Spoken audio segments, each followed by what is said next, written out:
la France n'est pas bonne conseillère en Afrique. Ni aujourd'hui, ni hier. Nos dirigeants sont soumis à cette pression-là que nous ignorions. Et la réalité, c'est ça, quand on parle de France Afrique. C'est une réalité. C'est une réalité. C'est une réalité. Et quand vous découvrez ça, vous êtes étonné. Mais vous êtes dans la contrainte, ici, là, dans nos pays de l'Afrique francophone. Même l'ordre du jour du Conseil des ministres, il fallait le soumettre à la France. Hein? À aucun moment, le président Gbagbo n'a mérité de se retrouver à La Haye, ni Blé Goudé, ni moi en prison. On a dû se réfugier dans les sous-sols de la résidence à cause des bombes qui nous tombaient sur la tête. Ouais. Le président Gbagbo a été acculé par la communauté internationale. Et bon. Est-ce qu'il a trop cédé selon vous? Je pense oui. Madame Simone Gbagbo, aujourd'hui, vous êtes libre, vous êtes candidat à l'élection présidentielle. Laurent Gbagbo est rentré en Côte d'Ivoire, Charles Blé Goudé aussi. Est-ce qu'on peut penser, avec tous ces éléments que je viens de citer, que la Côte d'Ivoire est réconciliée? Ceci dit, ça ne suffit pas pour dire qu'il y a réconciliation. Parce que pendant la crise ivoirienne, nous avons connu des morts.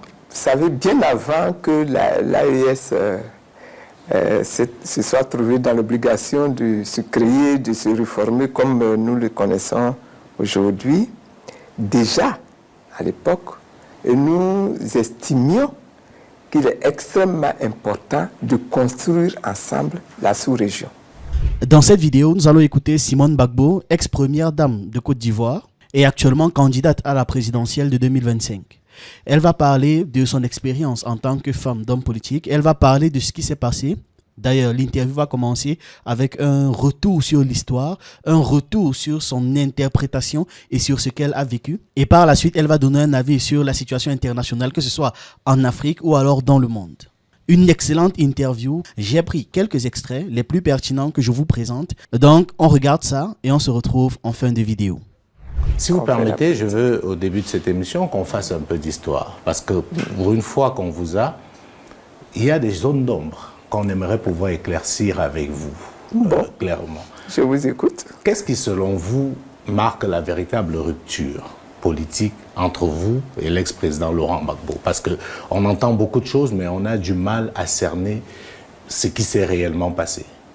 Dans la gestion des vies, il y a des moments où vous êtes d'accord, et puis il y a des moments où vous n'êtes plus d'accord, et puis que ça provoque de la distance, mais je ne crois pas que la rupture soit d'ordre idéologique. Voilà. Mais on sait déjà qu'à l'intérieur, vous n'étiez pas d'accord et vous l'avez fait savoir sur un certain nombre de choses. Oui, ben, j'estime que c'est normal ça. Quand vous êtes ensemble dans une organisation politique, il y a des choses sur lesquelles vous êtes d'accord, il y a des choses sur lesquelles vous n'êtes pas d'accord. Et quand vous n'êtes pas d'accord, il est bon de le dire.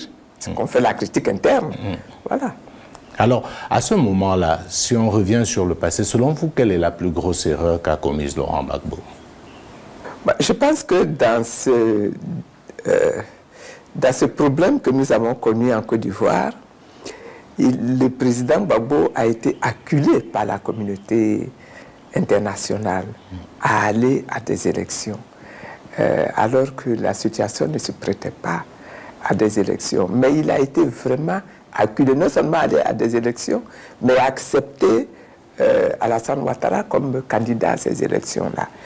Et je dois dire que le président Gbagbo a été tellement désireux de réussir à réunifier le pays, à sortir de la guerre dans son pays, que finalement il a cédé pour pouvoir mettre fin à cette division qu'il y avait dans le pays.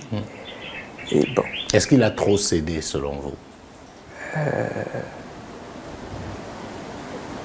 Je pense oui. Je pense oui. Qu'à la fin, Il a cédé, mais est-ce qu'il pouvait faire autrement que de céder? Je n'en sais rien. Alors, qu'est-ce que vous répondez à ceux qui pensent que la plus grosse erreur de Laurent Gbagbo à ce moment-là, c'est d'avoir cru à la France, notamment aux dirigeants français? Je leur dirais que la France n'est pas bonne conseillère en Afrique. Ni aujourd'hui, ni hier. Voilà ce que je dirais. Alors, je voulais qu'on fasse ce petit point d'histoire parce que c'est une histoire qui n'est pas terminée, Madame Simone Gbagbo. Aujourd'hui, vous êtes libre, vous êtes candidat à l'élection présidentielle. Laurent Gbagbo est rentré en Côte d'Ivoire, Charles Blé Goudé aussi. Est-ce qu'on peut penser, avec tous ces éléments que je viens de citer, que la Côte d'Ivoire est réconciliée? Réconciliée? Oui. Mais la Côte d'Ivoire est très loin d'être réconciliée. C'est un des défis que nous avons aujourd'hui à surmonter et à affronter, c'est la réconciliation de la Côte d'Ivoire. Mais ce retour de Laurent Gbagbo, Charles Blé Goudé, vous-même, vos libérations, j'ai envie de dire vos réinjections dans le jeu politique, est-ce que ce n'est pas des actes qui peuvent être considérés comme des actes ayant matérialisé, ne serait-ce qu'un début concret de réconciliation? J'ai salué ma sortie de prison. Évidemment, quand vous êtes en prison, vous êtes intéressé à sortir de prison. J'ai salué le retour du président Gbagbo et j'ai salué le retour du Blé Goudé. Je considère que ce sont des actes de justice. À aucun moment, le président Gbagbo n'a mérité de se retrouver à La Haye, ni Blé Goudé, ni moi en prison. Et donc, si ça s'est fait, je considère que ce sont des actes de justice qui sont réalisés à notre direction. Ceci dit, ça ne suffit pas pour dire qu'il y a réconciliation. Parce que pendant la crise ivoirienne, nous avons connu des morts. Nous avons connu des destructions. Nous avons connu des personnes qui ont perdu tous leurs biens. Jusqu'à aujourd'hui, des gens qui ont perdu leurs biens, qui ont perdu leur position. Qu'est-ce qui leur a été fait, proposé comme réparation, comme restitution même de leurs biens? Rien du tout. Donc, il y a encore beaucoup à faire sur le chantier de la réconciliation. La réconciliation, c'est tout un processus, toute une série d'actes qu'il faut poser. Dans ce pays, nous avons eu des victimes. Il faut les reconnaître. Ces victimes-là, ce ne sont pas seulement des personnalités politiques.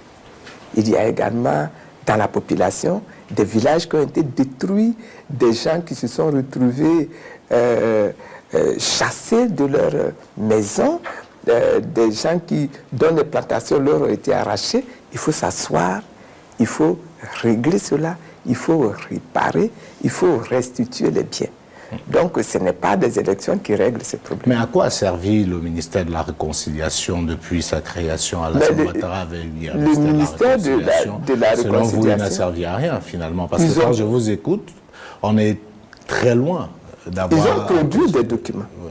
Mais les documents n'ont jamais même été officialisés, mis à la disposition des uns des autres et mis en application. En tout cas, il n'y a rien eu. Ce qui va faire la tension des élections, c'est autre chose.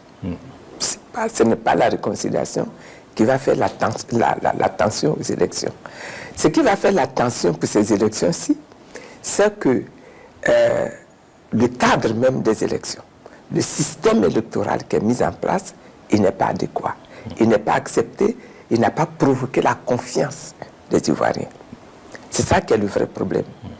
Pendant que vous étiez enfermé dans ce bunker, qu'est-ce qui s'y passe concrètement?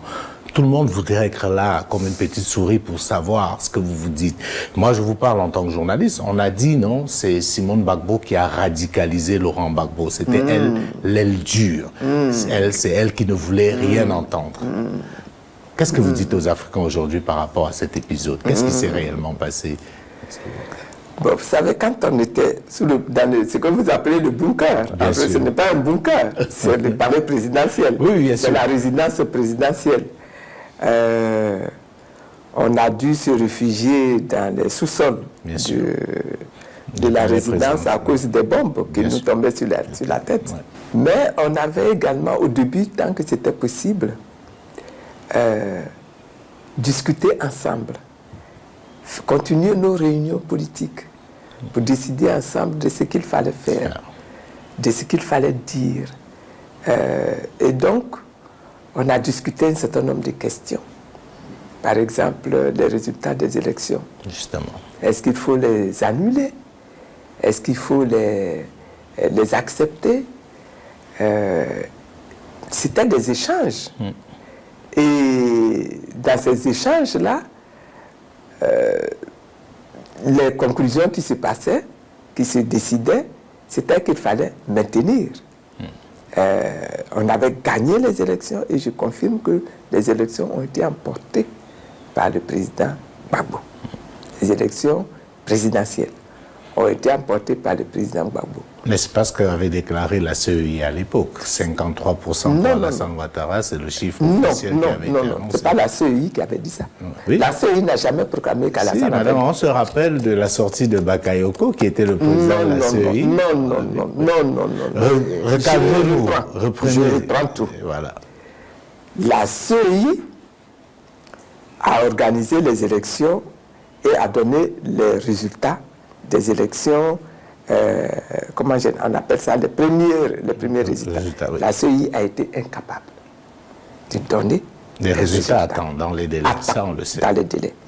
Et donc, tout a été transféré au Conseil constitutionnel, qui a repris, qui a réexaminé et qui a proclamé le président Gbagbo vainqueur. Quand ces résultats ont été proclamés, les Français sont venus prendre le président de la CEI, l'ont amené à l'hôtel du Golfe, au QG d'Alassane Ouattara.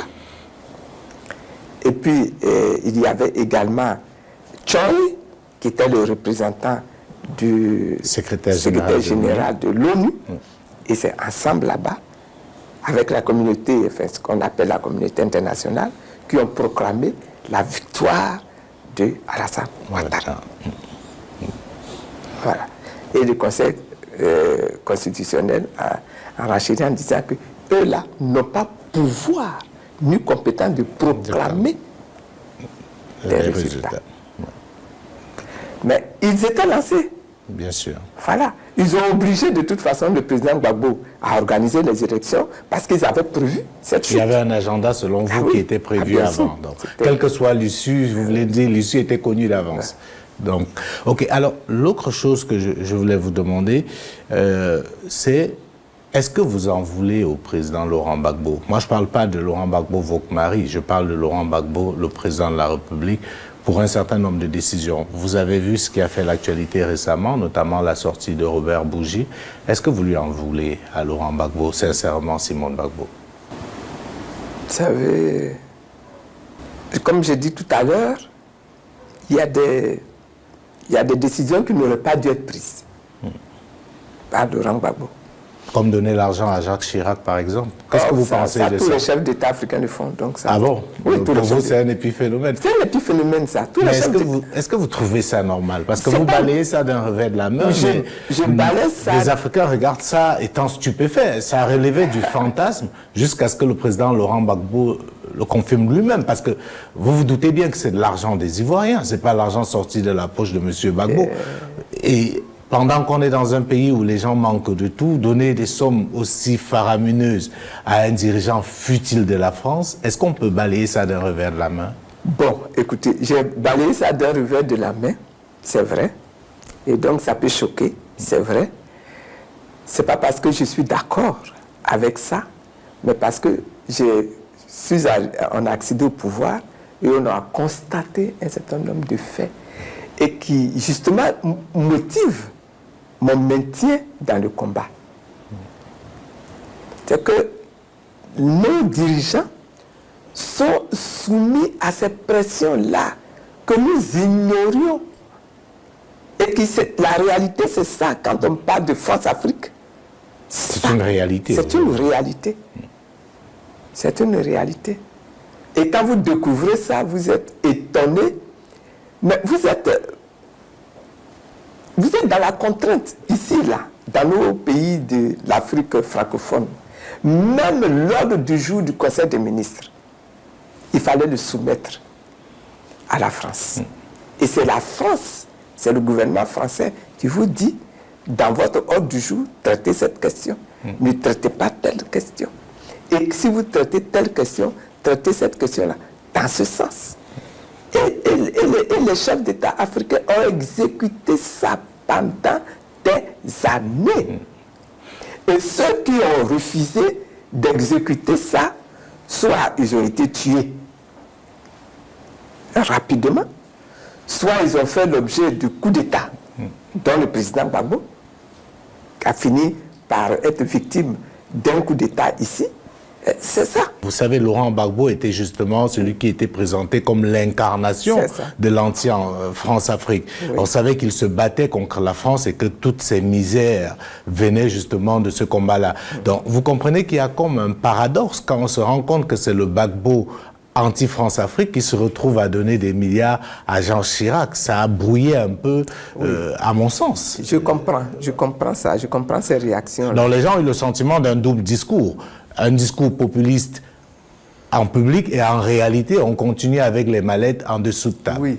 Oui, ça, je comprends tout ça. Ouais. Et je comprends et je pense que c'est assez normal que des gens réagissent comme ça. Mais quelquefois, vous cédez à ça pour avoir, comme si vous lâchez du lest, pour pouvoir vous focaliser sur quelque chose que vous considérez comme plus essentiel. C'est ça. Mais il y a eu des milliers d'Ivoiriens qui ont perdu de la vie. Je suis d'accord. Parce qu'ils y croyaient. Je suis d'accord avec vous.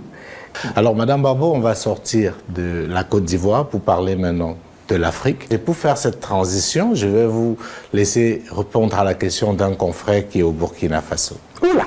Bonjour, Madame Simone Yves Gbagbo, je suis Geoffroy Va de la télévision True TV. Je viens avec une question à deux volets. L'on connaît ce qu'a été votre combat, surtout aux environs des années 2010, sur certaines questions de souveraineté, comme la présence de bases étrangères, notamment françaises, sur les sols africains, le débat sur la monnaie, l'affranchissement de certains carcans. Aujourd'hui, ce sont des combats menés et assumés par les pays de l'AES, l'Alliance pour les États du Sahel. Certains dans la course à la présidentielle ivoirienne comme vous, Laurent Gbagbo pour ne pas le citer, a dit rêver d'un élargissement de l'Alliance, l'AES, à la Côte d'Ivoire. Cet élargissement pour la candidate à la présidentielle que vous êtes est-il envisageable ou quel type de relation justement avec ces pays engagés dans cette lutte pour la souveraineté quand on connaît les tensions d'aujourd'hui avec le pouvoir d'Abidjan? Vous savez, bien avant que l'AES se soit trouvée dans l'obligation de se créer, de se réformer comme nous le connaissons aujourd'hui, déjà, à l'époque, on était encore dans le FPI et nous estimions qu'il est extrêmement important de construire ensemble la sous-région. Il y avait un certain nombre de points que nous devions prendre en considération fortement. L'intégration, notre économie dans notre région, dans notre pays, doit être quelque chose de vraiment maîtrisé par nous-mêmes, les Ivoiriens, les Africains, nous-mêmes d'abord. Et puis, nous estimons également qu'il y a un combat commun que nous devons mener. C'est de nous libérer de tout ce qui se présente à l'extérieur comme puissance non africaine, mais qui a la volonté de nous maintenir dans une espèce de néocolonisation où nous ne maîtrisons rien, ni notre culture, ni notre art, ni notre politique, ni notre sécurité. Nous ne maîtrisons rien. C'est qu'il est important que nous travaillions à notre souveraineté. Nous travaillons à notre souveraineté. Et quand je dis souveraineté, ça veut dire que nous, les Africains, là, nous devons être capables de prendre les décisions qui nous arrangent pour nous-mêmes. Quand on a vu maintenant ceux de l'AES confrontés à ces problèmes-là déjà, arrêter la décision de sortir de la CEDEAO, de se bâtir une nouvelle entité commune. Entité qui est aujourd'hui une confédération. Voilà, qui est une confédération commune. De prendre position sur la question de la monnaie, du CFA. Bon, ça va dans le combat que nous menons. Alors la question de mon confrère, c'est de savoir, est-ce que vous, à la tête de la Côte d'Ivoire, vous rejoignez l'AES aussi? Pourquoi pas? Mais ce qui est sûr, c'est que de toute façon, on ne peut pas rester indifférent à ce qui se fait au niveau de l'AES. Et donc, il y aura à discuter avec l'AES. C'est forcé. Beaucoup de gens pensent que pour la Côte d'Ivoire, c'est quelque chose d'inenvisageable, parce que la Côte d'Ivoire est un peu comme qui dirait l'enfant chéri de la France-Afrique. La France a tellement d'intérêt en Côte d'Ivoire que laisser la Côte d'Ivoire prendre le chemin qu'a pris les pays de l'AES ne semble pas quelque chose d'envisageable. Mais la Côte d'Ivoire ne vit pas sur la Lune. Elle vit dans la sous-région. Et elle est obligée même d'avoir des relations avec ses voisins, d'avoir de bonnes relations avec ses voisins. Sinon, comment est-ce qu'elle va s'en sortir toute seule avec la France? C'est pas possible. La France est trop loin. Il est obligatoire aujourd'hui que l'Afrique sorte de la France-Afrique. C'est obligatoire que l'Afrique sorte de la France-Afrique. Et c'est pour ça que j'insiste sur la question de souveraineté. La France est en train de reculer, mais il y a une puissance qui progresse. Ne serait-ce que sur le point de vue militaire, c'est la Russie. Devrait-on avoir peur de la Russie, comme certains veulent le faire croire? Moi, je pense que nous, les Africains, là, nous ne devons avoir peur de personne. De personne. Nous ne devons avoir peur de personne. Ni de la France, ni des États-Unis, ni de la Russie, ni de la Chine. Nous ne devons avoir peur de personne. Nous devons nous forger un mental de souverain, préoccupé par la réalité de leur pays, de leur peuple, de leur nation, des intérêts de leur pays, de leur peuple, de leur nation, et faire des propositions à toutes ces grandes puissances-là. Et que ces propositions doivent tenir compte des intérêts propres de nos pays. La volonté de souveraineté, c'est d'abord une décision qu'on doit prendre. On doit être convaincu que la souveraineté là, est une clé pour nous. Une clé que nous ne pouvons pas nous permettre de galvauder, de laisser de côté. Il faut que déjà nous soyons habités par cette pensée-là.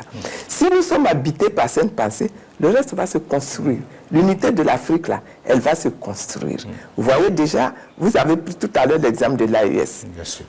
Mais c'est pour vous un début, un bon début. C'est un bon début, mais l'AES se construit sur la base des réalités que ces peuples-là vivent, que ces nations-là vivent. Mais c'est cette réalité-là que les nations vivent, nous allons vivre en Côte d'Ivoire. Comment est-ce que vous vivez tous ces chamboulements que le monde est en train de vivre et comment vous interprétez cela? Je pense qu'il est bon que les choses changent dans le monde. Pendant des décennies entières, le monde a été conduit, dominé par l'Occident. Et avec une économie de l'Occident, avec une politique bancaire de l'Occident, avec une politique sécuritaire bâtie par l'Occident.